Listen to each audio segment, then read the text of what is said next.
पुण्यात्मा गोपबंधुंकर पुण्यतिथि यही अवसर रे मंचरे बसिथिबा एवं मंच सम्मुख रे बसिथिबा समस्त को मोर प्रणाम।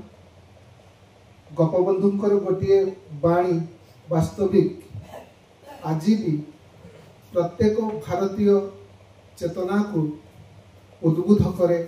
जहाँ होची निज स्वार्थ लगी जात नुहे हिंदू विश्वहित हिंदू प्रति रक्त बिंदु। गोपबंधुंकर सर्वश्रेष्ठ अवदान होची ओडिशा प्रदेश को स्वतंत्र उत्कल प्रदेश ओडिशा प्रदेश गठन करवा। सी जेतेबेले कांग्रेस रो सभापति थिले से चिंता करथिले कोनोसी राजनैतिक इच्छा शक्ति बिना स्वतंत्र उत्कल प्रदेश गठन हो पारिबो नाही। तेणु उत्कल सम्मेलन को सी कांग्रेस सहित सामिल करी आंदोलन को आग को नहीं आमको स्वतंत्र ओडिया भाव में परिचय प्रदान करिवारे प्रमुख भूमिका ग्रहण करथिले।